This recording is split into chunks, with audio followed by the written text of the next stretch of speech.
Ya he tenido el honor de manifestar por 2 veces la posición de mi grupo respecto a esta ley de emprendedores. En primer lugar, en el debate de totalidad que tuvo lugar en el edificio del Senado y, en segundo lugar, durante la tramitación de la ley en comisión.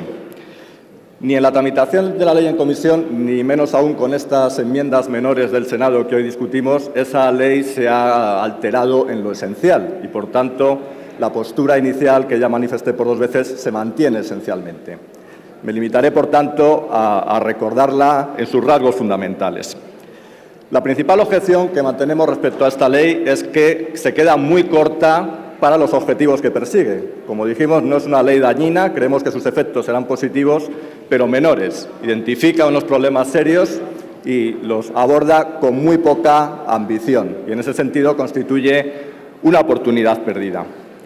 Por otro lado, nos preocupa, dado que está el ministro de Justicia, también es un comentario pertinente, nos preocupa la proliferación de leyes de emprendedores que hay en nuestro país. Hubo un Real Decreto 4 que se tramitó como proyecto de ley, ahora esta ley de emprendedores estatal, y además hay 6 leyes de emprendedores autonómicas y otras 3 en proceso de tramitación. No deja de ser paradójico que, quejándose los emprendedores de que uno de los principales problemas que sufren es la proliferación de leyes, el caos legislativo, incluso en el tema del emprendimiento se haya reproducido este problema, con 2 normas estatales y 6 normas autonómicas que pronto serán 9. Entrando en el contenido de la ley, hay un título primero que busca favorecer la iniciativa emprendedora. Una de las propuestas que aquí se incluye es introducir como materia educativa el emprendimiento. Y a nosotros nos parece buena idea, pero nos parecería mejor idea si se dotase de recursos a esta propuesta, de recursos para la formación del profesorado, porque tal como se plantea queda como un mero brindis al sol. Un segundo objetivo loable es salvaguardar la vivienda habitual del emprendedor en el caso de que su proyecto fracase. Y para eso se crea una nueva figura, el emprendedor de responsabilidad limitada. La objeción que hacemos a esta figura es que creemos que en la mayoría de los casos no servirá de nada, porque si ese emprendedor ha dado garantías personales basadas en su vivienda o tiene deudas con Hacienda o con la Seguridad Social, acabará perdiendo la vivienda. Y estos casos son los más habituales, con lo que en la mayoría de los casos el emprendedor con problemas acabará perdiendo su vivienda habitual. Tercer objetivo es facilitar la constitución de sociedades y para ello se crea una nueva figura, la sociedad limitada de formación sucesiva. El problema de esta nueva figura es que está sujeta a importantes restricciones que la hacen poco atractiva y que en el fondo está intentando resolver un problema no tan grave, porque antes de esta ley se podía constituir una sociedad con 3.000 euros en especie que nadie valoraba, con lo que realmente el coste de constitución de una sociedad no es tan alto en España como para requerir complicar la legislación con una nueva figura, en nuestra opinión. Junto a este conjunto de medidas que busca favorecer la iniciativa emprendedora, hay un segundo bloque de medidas de tipo fiscal, apoyos fiscales. Aquí el problema principal es la escasa cuantía de estos apoyos, que aparece en la memoria económica de la ley. No es algo que nosotros opinemos, es así. Por otro lado, son apoyos fiscales que se dan a la empresa cuando tiene beneficios, en cierta manera cuando ya no los necesita, en vez de ser apoyos fiscales que se dan a la empresa en el momento clave, en el momento de su nacimiento. Tienen en ese sentido un diseño equivocado. La figura estrella de tipo fiscal es la introducción del criterio de caja en el IVA, pero es un falso criterio de caja, porque solo se permite a pequeñas empresas y tiene un plazo máximo, de forma que si ese plazo transcurre y la factura no se ha cobrado, aún así habría que pagar el IVA. Nos tememos, además, que las pequeñas empresas en muchos casos no se acojan a esta posibilidad por el miedo a verse estigmatizadas, dado que comercian con grandes empresas que sufrirán inconvenientes al no estar ellas incluidas en este criterio de caja del IVA.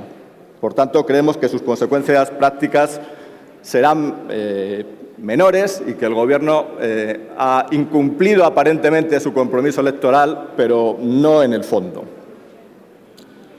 Un tercer bloque de medidas, el título tercero, se dedican a la financiación. Y aquí reside, en nuestra opinión, una de las carencias más importantes de este proyecto, porque los emprendedores en nuestro país son unánimes en que la falta de financiación es el mayor problema que sufren.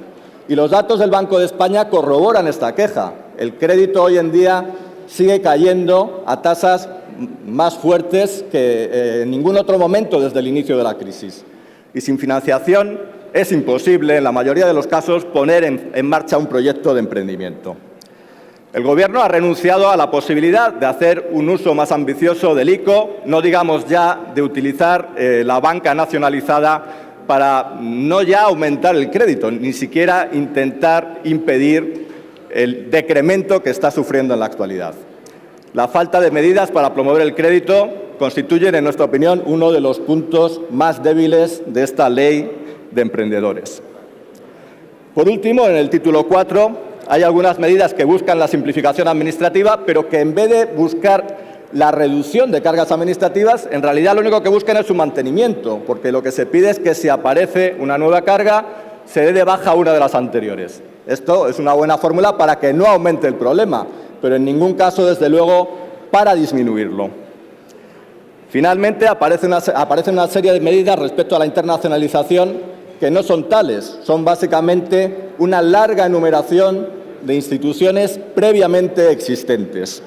En realidad, cuando llega la hora de apoyar la internacionalización, que son los presupuestos generales del Estado, como sucederá pronto, dentro de una semana, lo que hemos visto en 2 presupuestos generales del Estado ya, es que los recursos de ayuda a la internacionalización disminuyen. Y si las empresas se internacionalizan, no es gracias a la ayuda del Gobierno, sino pese a la disminución de la ayuda gubernamental.